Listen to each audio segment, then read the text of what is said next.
Pagkabalik ni Hoshina sa office, ay tinignan niya ulit yung files na meron sila patungkol sa Kaiju number 8, at nai-recall niya yung odd human-like feeling na naramdaman niya nung kinakalaban niya yon, at yung monster number 9 na kayang gamitin yung human language at mag-transform bilang isang human, at napaisip ito kung ano kaya yung nangyayari sa mga halimaw na yon.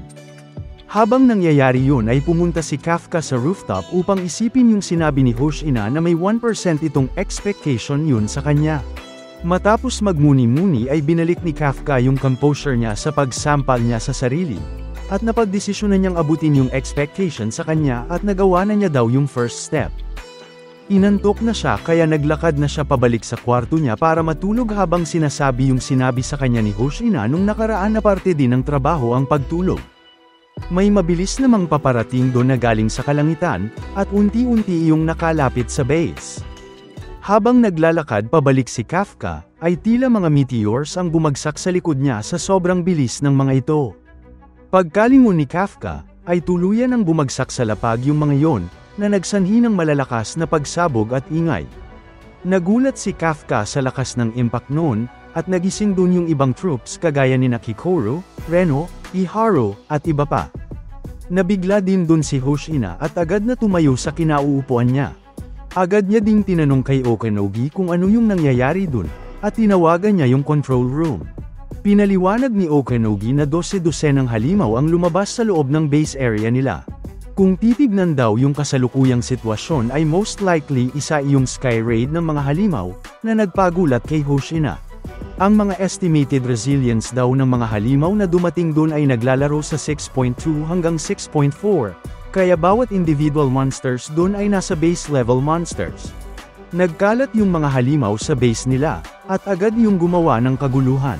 Meron dun na inatake ang isang building gamit ang fireball na galing sa bibig nito, at pagkatama nun ay nagsanhi yun ng malaking sira dun. Agad na nag-suit up si Hoshina at pinaghanda yung lahat ng night guards na makipaglaban, at magpadala daw si Okanogi ng emergency dispatch order sa mga off-duty troops, at paghandain ng lahat ng iyon na makipaglaban. Subukan daw nilang panatilihin yung mga kaiju sa training grounds as much as possible at huwag daw nila yun hahayaang makalabas ng base.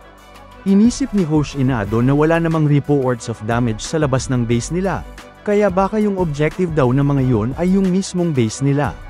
Gulat na gulat si Kafka sa kaguluhan na napapanood niya at nagtaka kung ano yung nangyayari dun. Nakita niya na binabalot na ng apoy yung base nila, kaya nag-alala siya dun. Napansin ni Kafka na mga pterosaur-type monsters yung dumating dun, at nung iniisip niya kung bakit dumating yung mga ganong klaseng halimaw, ay may na-realize siya. Kung ganun daw yung kaso ay meron talagang kakaiba dun. Agad niyang tinawagan si Hoshina, at tinanong siya noon kung okay lang ba siya kung saan sumang-ayon siya at sinabi na merong bagay na bumabagabag sa kanya. Mag-report daw siya ika ni Hoshina, kaya pinaliwanag niya na since the 70s, merong 19 pterosaur-type monsters na na-record, at ang lahat ng yun ay nag-share ng certain characteristic. Ang lahat daw ng ito ay solitary. Pero sa kabila nun ay dumating yung mga yun dun in a group, kaya na-realize ni Hoshina na merong isang explanation para dun. Meron daw isang halimaw doon na may sapat na lakas upang kontrolin ang mga prideful na pterosaur types, at meron daw yung intelligence upang umakto ng may motibo. Isang makapangyarihang leader. Pagkalingon niya sa likod ay nakita niya yon, at isa na naman yung humanoid kaiju. Nagsalita ito at sinabi na nakakita ito ng troop member, at nakalock na ang target noon kay Hoshina. Nagseryoso yung mukha ni Hoshina at sinabi kay Kafka na kinakailangan niya muna umalis sa tawag. Napaisip si Kafka na sobrang lakas ng halimaw na nangunguna doon dahil malalakas din naturally yung ganong type ng kaiju, kaya nag-alala din siya kay Hoshina. Unti-unting lumapit yung halimaw kay Hoshina, at ito daw pala yung leader ng mga flying kaiju na yon. Nagbanat-banat yung kaiju habang tinatanong kung sino yung pinakamalakas sa base na yon. Nagulat si Hoshina sa isip niya nang magsalita yung kaiju na yon, at sinabi niya doon na dahil wala yung commander nila, ay siya mismo yung pinakamalakas na nandun ngayon. Umoki naman dun yung kaiju, inangat ang kanyang kamay, at mukhang settled na daw yon. Naghandang pamitik yung halimaw at sinabi na kung gayon ay si Hoshina na yung gagawin niyang prey. Pagkapitik ng halimaw ay nabigla si Hoshina nang mabilis na pumunta yung ataking yun sa kanya. pero sa kabutihang palad ay nagawa niya iyong mailagan, kundi yung mukha niya yung nabasag doon kagaya ng nangyari sa pader sa likod nila Hoshina. Napalingon sila Hoshina doon, at agad naman silang in-inform ni Okanogi na lumabas na yung resilience level ng Kaijo, at meron daw itong resilience 8.3, kaya isa daw yung mega monster.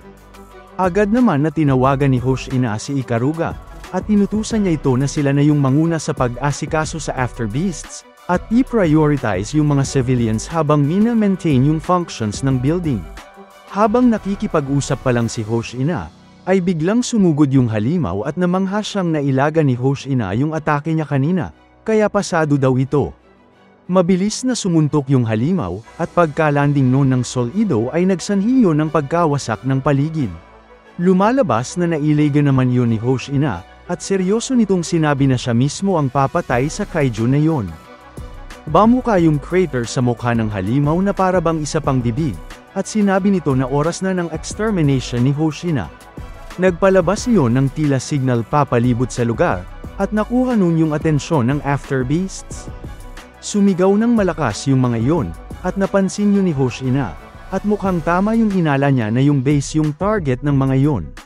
Sumuntok muli yung kaiju, at gabuhok na nailagan yun ni Hoshina. Tila sumabog yung tinamaan ng suntok ng kaiju, kung saan nagulat dun si Hoshina at sa sobrang lakas daw nun ay maihahalin tulad mo yun sa isang meteor. Alam niya na kapag nataman siya noon ng isang beses ay siguradong katapusan niya na yon. Pero nagagawa niya namang mailagan ang lahat ng yon, at nagagawa niya ring mahiwa yung halimaw sa proseso. Gayunpaman, kahit tumatama yung katana niya ay masyadong matigas yung balat ng kaiju na yun at mas matigas pa daw yun kumpara kay number 8. Habang nangyayari yon, sa east side ng base, pinangunahan ni Ikaruga yung troop members doon na pigilan yung mga After Beasts na nandun. Pinagbabaril ng mga defense force yung ngayon, pero nang hamupa yung usok ay nakita nila na tila walang epekto yung mga atake nila doon, at kumuanter naman yung After Beasts gamit ang kanilang fireball. Nabahala si Kafka nang marinig niya ang mga sigaw ng mga nasa east side, kaya agad niyang in-inform yung mga nakikipaglaban doon na hindi nila kakayanin kung head-on nila yung kakalabanin, at dapat daw ay tina-target nila yung likod, at same type daw yun ng halimaw na na-record in O3. Narinig naman siya nila Reno at Iharu, at nag-alala daw itong si Reno dahil hindi siya sumasagot kanina, kaya pinaliwanag ni Kafka na nakikipag-usap siya kanina kay Hoshina. Dagdag ni Kafka sa information kung paano labanan yung mga kaiju na katapat nila, na vulnerable yung front side ng mga yun kapag lumilipad, at sigurado siyang malapit sa likod yung core ng mga yun. Yung likod din daw ng ganong type yung pinakamalambot na parte para mapababa yung bigat ng mga halimaw. Nagpasalamat si Ikaruga sa binigay niyang info, at agad nitong pinasplit yung mga kasama niya into 2 groups para merong naglulor, at may umaatake sa likod at the same time. Agad na sumunod sina Aoi at Haruichi doon at sumugod na. Sinabi ni Aoi kay Haruichi na siya nang bahala mang distract, at si Haruichi na ang pumunta sa likod ng mga halimaw na yon.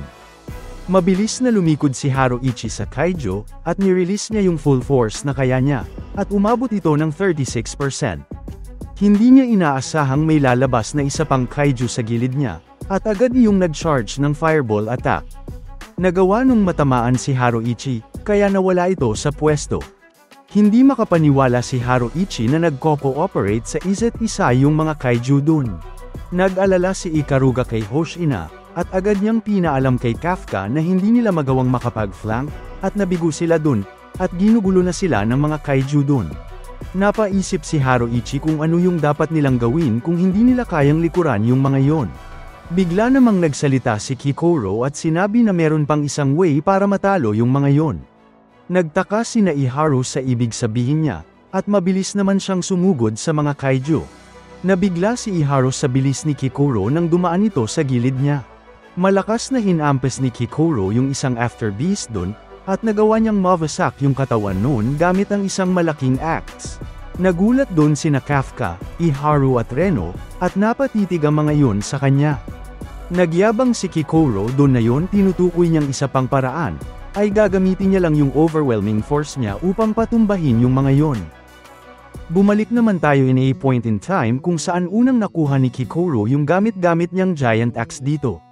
Bibigyan daw siya nila Mina ng personal weapon, Kaya nagulat siya dun dahil akala niya na binibigay lang yung nang yun sa mga commanders, kaya pinaliwanag ni Mina na sa ilalim ng normal circumstances ay tama siya, pero napagdesisyonan daw nila yun base sa current situation. Abnormal daw yung lakas at dami ng mga halimaw sa taon na yon, kaya napagdesisyonan nila na gawing pillar ng main force ang pangatlo sa pinakamalakas na member nila dun, na si Kikoro. Kita ang tuwa sa mga mata ni Kikoro habang pinapaliwanag sa kanya na simula noon, bilang third force na sumusunod sa commander at vice commander, ay ubusin daw nito yung mga halimaw. Bumalik tayo sa kasalukuyan kung saan nagkomento si Kikoro na kahit na prototype pa lang yung gamit niya, ay pwede na yon, at kung may marereklamo daw siya doon ay masyado yung brutish, at hindi yun bagay sa kanya. Hindi makapaniwala si Iharo na nagawang mapatamba ni Kikoro yung After Beast kahit inatake nito yung pinakamatigas na parte nun. Proud naman na sinabi ni Kikoro doon na hindi niya hahayaan yung mga halimaw na yun na gawin nila yung gusto nila sa kanyang battlefield. Sumugod ng muli si Kikoro sa isa pang After Beast doon, at sinubukan siya nung atakihin gamit yung Energy Blast nun, pero nagawa niya yung mailagan at makatalon sa gilid nun. Ni-recall niya yung pinaliwanag sa kanya ni Hoshina na yung main material ng gamit niya ay ang uni-organ na galing sa main beast na nasubjugate 2 years ago sa Shanagua, at kapag hinaila niya daw yung trigger nun ay magpapadala yun ng malakas na electric current na naglalabas ng shockwave. Pinaliwanag dito na ang unang application nun ay while in motion, gagawa yun ng isang shockwave na lumalabas backwards. Pagka-atake ni Kikoro ay ginawa niya naman yun, at nag-accelerate ng mabilis yung atake niya. At ang tawag sa atake niya na yun ay Troop Style Axe Technique First Form, Lightning Strike. Matapos niyang matalo yung isa, ay agad siyang sinugod ng isa pang After Beast. Pinaliwanag dito na yung pangalawang application ng paggamit ng trigger, ay magpadala daw siya ng shockwave paarap at the moment of impact. Ginamit niya sa halimaw na yun ay yung second form naman na Cutwater, at madali nung nawasak yung katawan ng kaiju. Manghang-mangha si Iharo at napakomento si Reno na ano yung pinagsasabi ni Kikoro kanina na hindi bagay sa kanya yung weapon na yun, swak na daw yun para sa aggressive at high-handed personality nito. Naghanap ng susunod na target si Kikoro, at nagulat yun nang lumabas ang isa sa ere, at nung aatake pa lang siya, ay biglang may tumamang mga atake sa halimaw na yun, at binalot yung mga nataman ng bala ng gel-like substance. Nagulat si Kikoro nang mapansin niya na ginamitan yun ni Reno ng gelation bullet upang tumamba sa lapag. Sinabi ni Reno sa kanya na huwag niyang ibaba yung guard niya dahil sumusugod din yung mga halimaw galing sa itaas. Nang nakatayo ulit yung halimaw, ay tinarget na ulit yun ni Reno, at pinagbabaril ng gelation bullet, kung saan namangha dun si Kikoro dahil hindi niya inaakala na ganun kalaking pinsala ang magagawa ni Reno sa ganung kataas na level na halimaw. Nag-follow up si Kikoro sa atake ni Reno, at ginamit niya ang third form, Half Moon, upang pugutin yung ulo ng halimaw na yon. Pagtapos ng ataking yun ay sinabihan niya si Reno na gagawin niya itong support kung makakakip up ito sa kanya, kung saan kumasa naman si Reno sa hamon niya, kaya sinabi ni Kikoro na sila ang magiging skirmishers na magpapagulo sa mga kalaban. Ininform naman ni Ikaruga yung iba dun sa gagawin nila Kikoro, at ibabalik daw nila yung naunang operations na mag-split up sila para may umatake sa likuran. Habang nangyayari yun ay bumalik tayo kina Hoshina at sa leader ng mga kaiju dun. Natuwa si Hoshina dahil mukhang maganda ang nagagawa ni Kikoro dun, pero agad yung nawala nang atakihin ulit siya ng boss kaiju dun, at napakomento siya na yung halimaw talaga na iyon yung problema. Nagawa noon na mahiwa yung pisngi niya, kaya nanlaki yung mata niya dun. Matapos ang jump attack ng kaiju, ay agad yung nang follow up ng mabibilis na suntok, na nagagawa namang mailaga ni Hoshina habang sinusubukan ding hiwain ang mga kamay nun. Nawarak yung truck sa likod niya dahil sa mga nailagan niyang atake ng halimaw, at hindi naman makapaniwala si Okanogi sa napapanood niyang lakas ng kaiju na yon. Napaisip naman si Hoshina na hindi lang yun yung fact, at mukhang nag-e-enjoy pa daw yung halimaw na yun sa pakikipaglaban. Inutusan niya bigla si Okanogi na buksan yung gate number 3, kung saan agad na ginawa yon ni Okanogi. Napakomento si Hoshina na yung pinapakita ng kaiju na kalaban niya ay isang psychological state na malinaw na nilalampasan yung kategory ng pagiging isang monster. Pagkabukas ng gate ay agad na lumabas dun si Hoshina, at nagawa namang mayupi ng halimaw yung malaking gate na yon. Nairita naman si Hoshina doon dahil walang nagawa yung pagbukas ng gate, at ang mahal-mahal daw nun. Nawala siya sa focus ng kaunti, kaya biglang nawala sa line of sight niya yung halimaw. Habang hinahanap yung halimaw ay bigla yung lumabas sa gilid niya, at nagkomento yun na dapat maging proud si Hoshina dahil karamihan ng halimaw ay hindi kayang makipagpalitan ng blow sa kanya ng ganun katagal. Nakakatakot na sinabi ng kaiju na ito na gusto niyang kainin si Hoshina ng buo at gawing energy. Agad itong sumuntok ng malakas, kung saan sinubukan naman yung salagin ni Hoshina. Dahil sa lakas ng suntok na yun, ay lumabas pa yung ugat ni Hoshina sa mukha, at tuluyan siyang tumalsik sa pader na nagsanhi ng malaking butas dun. Alalang-alala si Okanogi sa vice captain nila, at napakomento yung kaiju doon na magaling nakalaban si Hoshina. Habang nagyayabang ay biglang naputol yung kamay ng halimaw na ito, at bigla namang nagsalita si Hoshina at nanghingi ito ng tawad kay Okanogi dahil hindi na siya nanghingi ng request dahil sa urgency, pero tama daw ba na wala silang poproblemahin doon na may madadami na troop members kapag ginamit niya yung full power niya doon. Muli niyang ginamit ang full released force niya na umabot ng 92%, at ngayon daw ay sisimula na nila yung subjugation. Habang nangyayari yun, dumako tayo sa ibang parte ng base kung saan nalagay sa panganib ang isang troop member nang ma-corner siya ng isang after beast. Nang inaakala nitong katapusan na niya, mabilis na pumunta dun si Kafka habang naka-partial transformation ito. Umatake yung kaiju pero nagawang mailigtas ni Kafka yung babae dun. Lumalabas na ang pangalan ng babaeng ito ay Minase, at nagpasalamat ito sa kanya. Napakomento si Minase na mukhang nagagamit na niya yung power ng suit niya, kung saan napalunok dun si Kafka, at kabadong pinaliwanag na syempre naman dahil isa na siyang official troop member. Naghanda muling umatake yung afterbeast sa likod nila, kaya naghanda sila Kafka na umilag dun. Sa hindi nila inaasahan na pangyayari ay biglang nawasak yung katawan ng kaiju na yun dahil sa isang malakas na atake, na nagpagulat sa kanilang dalawa. Lumalabas na si Kikoro yun at napansin niya na nandun din si Reno nang kumasa yun, kaya napangiti si Kafka. Pinaliwanag ni Kikoro na sila nang bahala ni Reno na maging payan sa monsters, at tulungan na lang nilang dalawa ni Minase yung mga injured.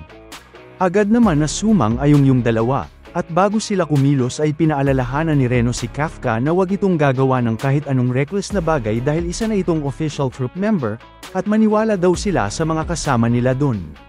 Naunawaan naman yun ni Kafka at sumang-ayon siya, kaya sumugod na sila Reno kasama si Kikoro at iba pang troops dun, habang ni-report naman sa kanila ni Okanogi na dumb meeting na sa base ang Nakanoshima Platoon.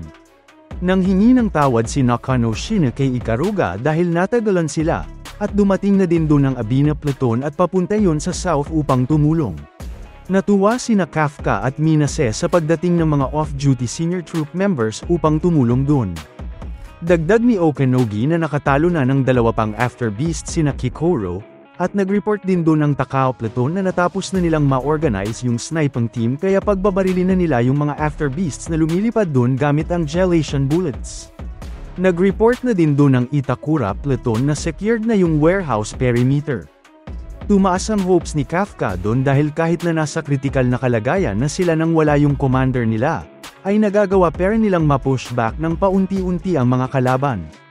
Inaya na niyang kumilos si Minase at tulungan yung mga injured, kung saan sumang-ayon yun.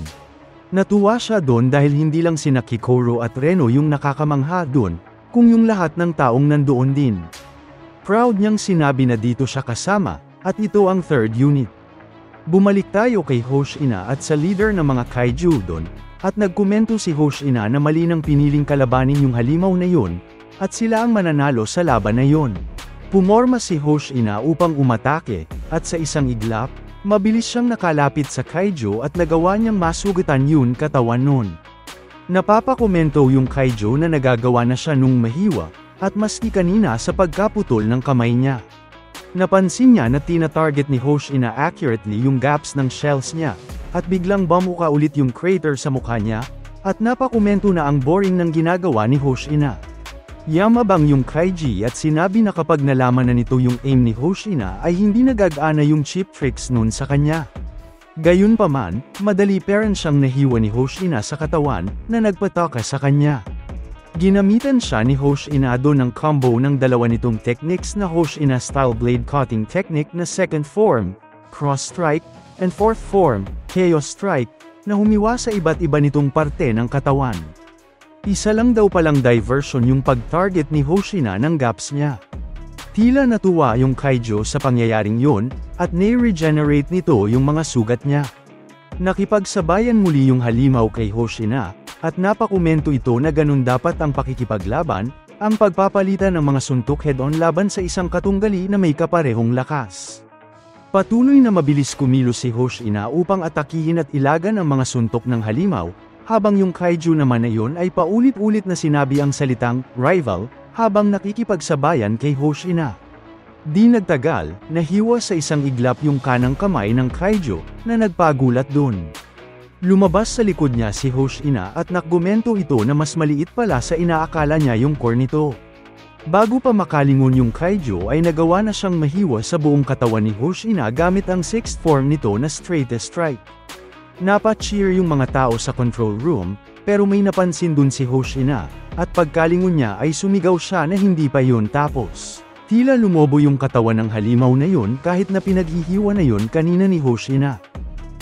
Lumaki ng lumaki yung Kaiju na parang lumulobong-lobo, na nagpagulat kina Hoshina dun. Biglang namang may malakas na naramdaman si Kafka kahit malayo siya dun, at napansin ni Minase yung pagka-unease niya.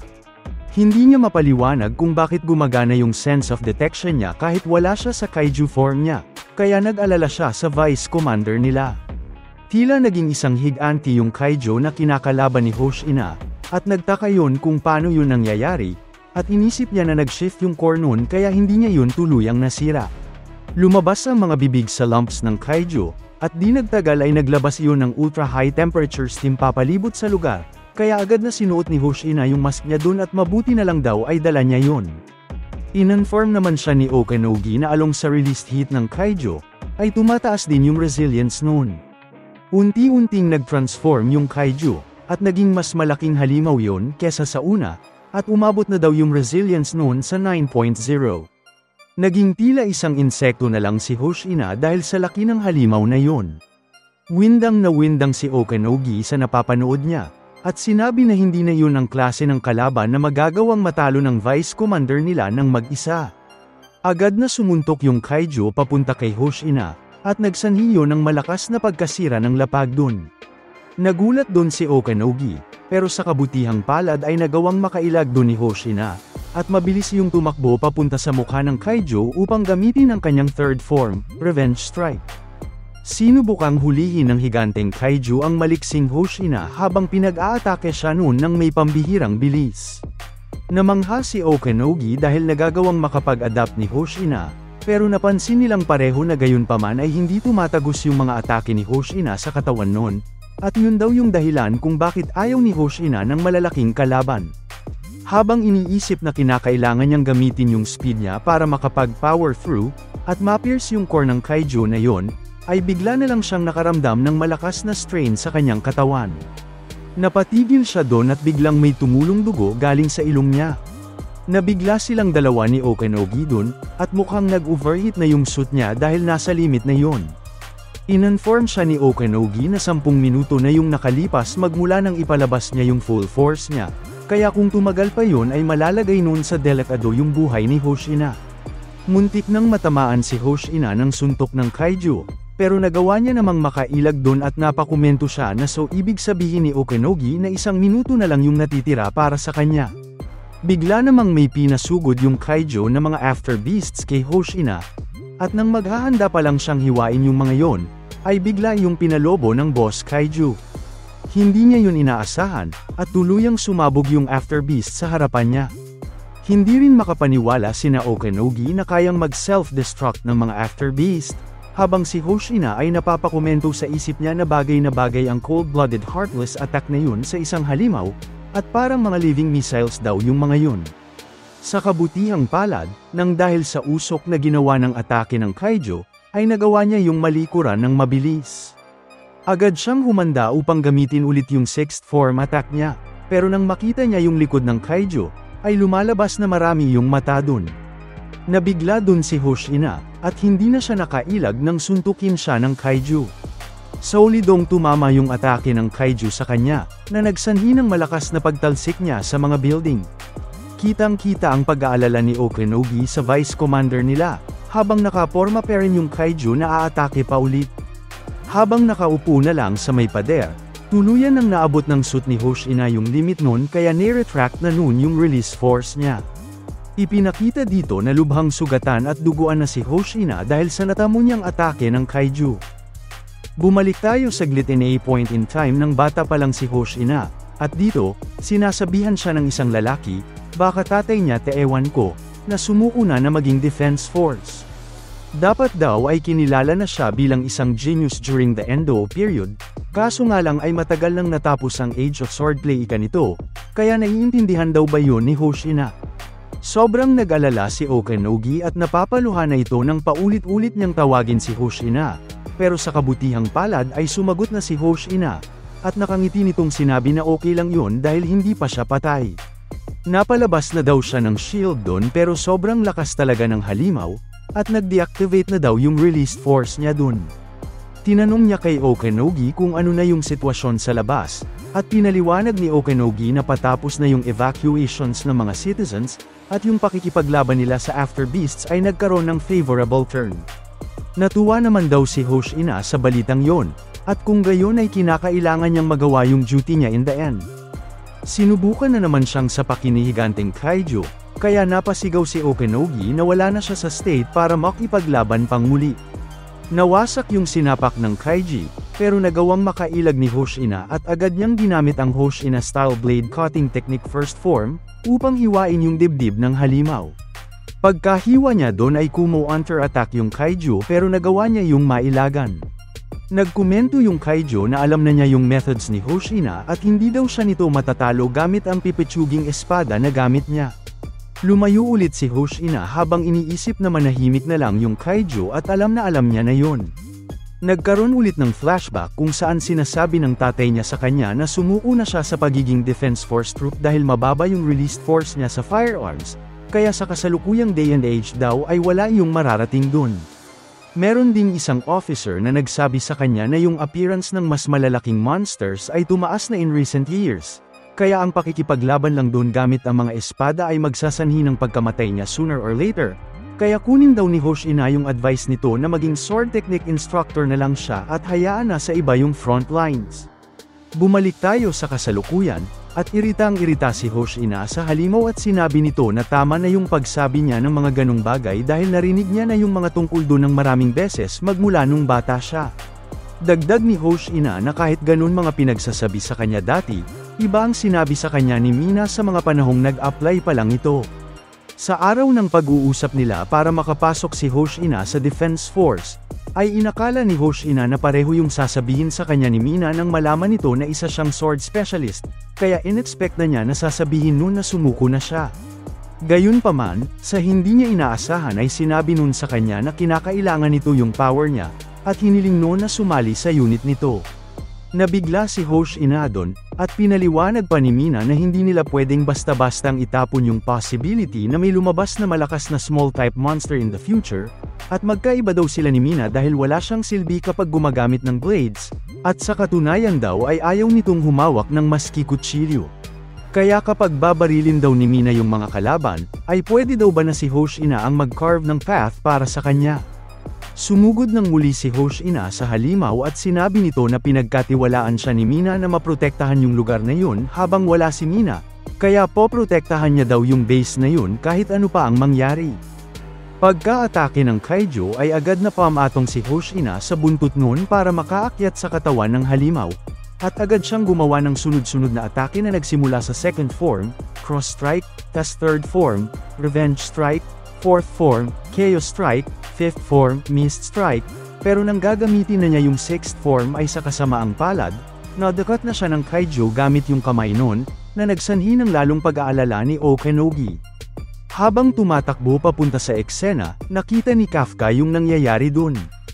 Inisip naman ni Kafka yung paalala ni Reno kanina na huwag itong gagawa ng kahit anong reckless, pero pumikit siya doon at may napagdesisyonan.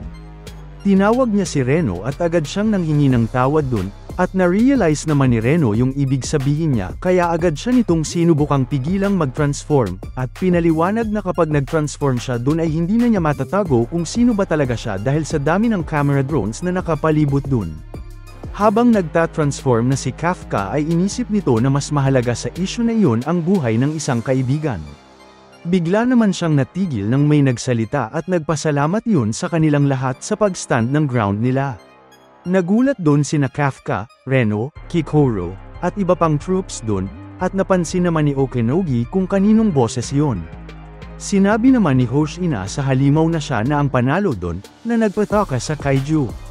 Biglang nawasak yung malaking parte ng kaliwang katawan ng kaiju, kaya nabitawan nun si Hoshina, na nagpaalala kay Kafka.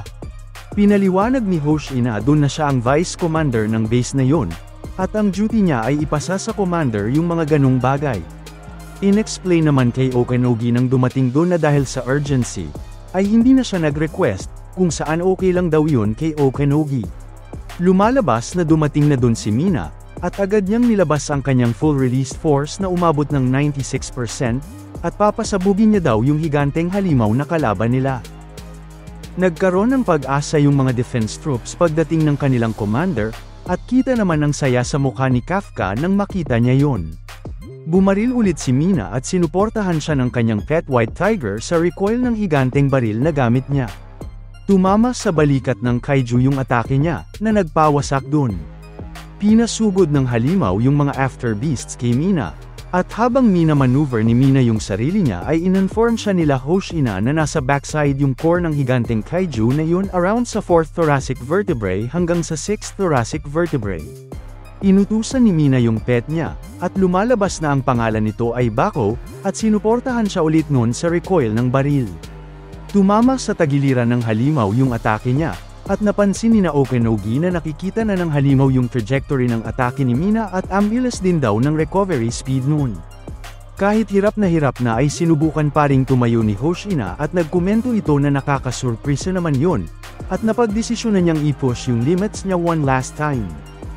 Ginamit niya ulit yung released force niya at umabot ito sa 63%, at sinubukan niyang hiwain yung legs ng halimaw gamit ang mga teknik niya upang pahinain yung mobility noon at makagawa ng opening para kay Mina.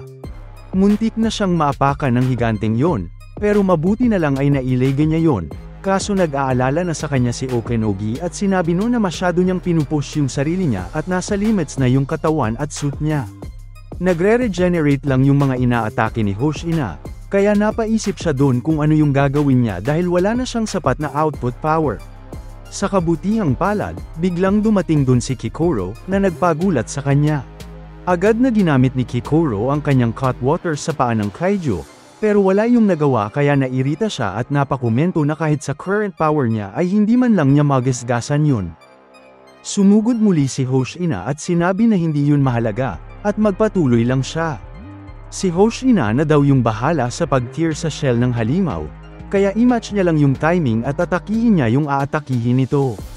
Nauunawaan naman daw yun ni Kikoro, at nang makalanding ng atake si Hoshina, ay agad nag-follow up ng atake si Kikoro sa parehong parte ng inatake niya. Nagawa nilang mapa out of balance yung kaiju dahil sa atake na yun, pero di nagtagal ay biglang na-strain na din yung katawan ni Kikoro dahil sa excess na paggamit nito ng maximum output niya. Napansin yun ni Hoshina kaya sinabi niya na okay na yung ginawa ni Kikoro dun. Ginamit ulit ni Hoshina yung 6th form straightest strike niya, at nagawa niyang maiwang muli yung paa ng kaiju. Habang nangyayari yun, ang nasa isip lang ni Hoshina ay hindi niya dapat bigyan ng oras yung halimaw para makapag-regenerate, at kahit 5 segundo lang ay bigyan pa siya ng katawan niya ng lakas at gumalaw. Inalala niya yung sinabi sa kanya ni Mina na siya ang magka-carve ng path para sa mga atake ni Mina, kaya ginamit niya yun bilang motivation at patuloy niyang pinush yung sarili niya na hiwain yung kaiju upang hindi na makapag-regenerate dahil ayun lang daw ang proof of existence niya. Nagawang matamaan ni Mina yung kaiju sa may likod noon, kaya nagawa na nilang ma-expose yung core nito. In-inform sila ni Okenogi na isang shot na lang ay magagawa na nila yung masira. Nagpasalamat si Mina kay Hoshina, at malaki daw ang pasasalamat niya na siya yung partner niya, at ngayon ay siya naman ang gagawa ng parte niya. Humanda ng muli na umatake si Mina habang pinapaliwanag naman ni Hoshina sa kaiju na siya yung commander nila, at hindi daw ba ay sinabi na niya dito na mali ang pinili ng kaiju na kalabanin. Nag-roar naman ng malakas yung kaiju, at di nagtagal, winasak na ni Mina yung core ng kaiju na yon gamit ang isa pang malakas na shot gamit ang kanyang malaking baril. Naglaho yung ulo hanggang dibdib ng higanteng halimaw na yon dahil sa atake ni Mina, at napatingin naman dun sina Kikoru at Hoshina. Di nagtagal, tuluyan ang bumagsak yung katawan ng kaiju, at manghang-manghang inannounce ni Okenogi sa iba pang Defense Force troops dun na natalo na ni Mina, Hoshina, at Kikoru ang base monster dun, na nagsanhi ng malakas na pag-cheer ng mga troops. Nakahinga na ng sigh of relief si Mina, at nakita siya ni Kafka na bumaba galing sa building. Napaiyak sa tuwa si Kafka dun, at napakomento naman si Reno na as expected talaga kay Mina na malakas yun. At sumang-ayon naman si Kafka at pinaliwanag na hindi siya mali sa ginusto niya maging simula nung bata siya. Yung mga tao daw na nakapalibot niya kagaya nila Hoshina, ay sobrang cool. Nang magsaluduhan yung tatlong pinakamalakas sa kanila, ay napaiyak si Kafka at sinabi na gustong-gusto niya ring makasama dun someday. Inasar naman siya ni Reno at sinabi na talagang nag-ugly crying siya, kung saan naiiritang sinabi ni Kafka na hindi naman siya nakikita nun ngayon. Kaya sinabi ni Reno na nai-imagine niya naman yon. Nagalit tuloy si Kafka at sinabi na napaka-unemotional ni Reno habang siya ay feel niya yung mga emotions. Nagkomento naman si Reno na nagsisimula pa lang sila, kaya gawin daw nila ang best nila dun. Napangiti naman si Kafka at sumang-ayon siya habang pinapanood sina Hoshina. Sa kabilang banda naman, sinabihan ni Hoshina si Kikoru na sila na ni Mina yung bahala sa pag-ubos ng After Beasts dun at magpahinga na siya, kung saan binatukan si Hoshina ni Mina at sinabi na kinakailangan niya na ring magpahinga dahil sa current state niya ay kung maka-encounter sila ng buhay pang After Beast ay hindi na nito kakayaning kalabanin yun, kung saan sumang-ayon naman si Hoshina at sinabi na sira na yung suit niya kaya magiging liability lang siya dun. Napakamot na lang si Hoshina sa ulo at tinanggap yung offer ni Mina na magpahinga na siya. Gayunpaman, habang nangyayari yun ay may higanteng halimaw na lumabas sa itaas nila, at mukhang pinagsama-sama itong After Beasts dun. Nagulat silang tatlo nang mapansin nila yon, at napatanong kung anong klaseng halimaw yon. Takot na sinabi naman ni Okenogi na mukha yung isang higanteng After Beast bomb. Doon na-realize ni Hoshina na yung roar na ginawa kanina ng higanteng kaiju ay hindi isang death throw. Agad na sinigawan ni Mina yung lahat ng troop members doon na umalis sa lugar na yon, at inutusan niya si Okenogi na magpadala ng magazine sa Gate 83. Sa isip ni Hoshina ay sinasabi niya na hindi na yun aabot kaya ano daw ang gagawin nila doon. Inisip niya na kung sumabog yung higanteng afterbomb beast na yon ay siguradong burado sa mapa yung buong base nila. Bigla naman siyang tinawag ng leader ng mga kaiju doon, at lumalabas na intact pa yung ulo nito, at nagkomento ito na mukhang tayang laban nila, kung saan kita sa mukha ni Hoshina ang pagkabigla. Agad namang tumakbo si Kafka lampas sa kanila, na nagpagulat at nagpataka sa kanilang tatlo nila Kikoru at Mina. Sinubukan ni Hoshina na pag-alitan si Kafka at pigilan, pero habang tumatakbo si Kafka ay may napansin siya doon. Hindi siya makapaniwala sa bilis ni Kafka at inisip na kahit saan mo pa daw yun tignan ay hindi ganun yung movement ng may 1% release force. Tumalon si Kafka papalapit sa After Beast bomb, at habang iniisip yung mga pag-uusap nila ni Hoshina at Mina tungkol sa pag-abot ng expectations ni Hoshina, ay nangingi siya ng tawad dun. Agad siyang nag-transform sa kaiju form niya, na nagpagulat kina Mina, Hoshina at Reno, at in-inform sila ni Okenogi na may lumabas na reading ng isang mega monster sa gitna ng base nila, at yung resilience daw noon ay 9.8. Hinarapan ni Kafka yung bomba, at malakas siyang nag-roar upang ipakita ang kanyang galit, habang napapansin ni Okenogi na yung nakikita niyang reading ay si Kaiju number 8. Kitang-kita sa expression ni Hoshina na nagulat siya dun, at sinabi niya sa isip niya na meron na siyang suspicions tungkol dun Pero kahit na daw, bago niya pa mapansin ay napalapit na siya kay Kafka, at inalis niya na yung mga mata niya sa posibilidad na yon. Tinayuan ni Kafka ng harap-harapan yung pinagsama-samang After Beasts dun, habang si Mina naman ay hindi makapaniwala sa nakikita niya, at si Reno naman ay windang na tinatanong kung alam ba ni Kafka yung ginagawa niya dun. Sa isip naman ni Kikoru ay sinasabi niya na all that aside, Kung may sumabog man na ganong kalaking bagay ay sigurado siyang karamihan ng troop members dun ay mamamatay. Nilabas ng muli ni Kafka ang mala rocket throttles ng katawan niya, at sinabi na nakipaglaban ng buong lakas si Hoshina habang nakataya yung buhay nun, kaya hindi niya matanggap na umupo-upo lang dun at protektahan lang yung sarili niya. Pumorma si Kafka upang sumapak, clinch niya yung buong katawan niya, at pagkatalo niya sa ere ay sa sobrang lakas ng pagtalon niya ay nasira ang malaking parte ng lapag dun akala mo nagkaroon ng malakas na earthquake, at kita sa mukha nila Hoshina ang pagka hindi makapaniwala. Sumugod si Kafka sa higanteng bomba, at hinigpitan niya ang kanyang kamao at pinalabas ang throttle light butas sa elbow niya upang i-boost ang power punch niya, at di nagtagal ay sinuntok niya ng may pambihirang lakas yung After Beast. Sa lakas ng suntok niya ay maski sarili niyang katawan ay nadadamage dun. Gulat na gulat si Reno habang kita sa mata ni Kafka ang gigil niya. Tila na UP yung pabilog na halimaw sa lakas ng impact ng suntok ni Kafka dun habang napapatalsik ito sa ere. Kitang-kita yon ng defense troop members dun, at hindi may pinta ang mukha nilang lahat habang pinapanood yon. Maski yung leader ng mga kaiju dun ay hindi makapaniwala sa nangyayari. Matapos iyon ay mabilis na bumaba si Kafka at lamandang ito sa tabi ng isa sa mga troops, at agad namang sumigaw si Mina na dumapa yung lahat ng troops dun at itaas yung shields nila sa full power.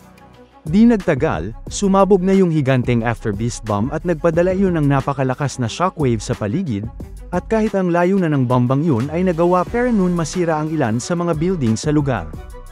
Habang nasisire ng bomba yung building sa likod niya, ay maangas lang na nakatayo dun si Kafka.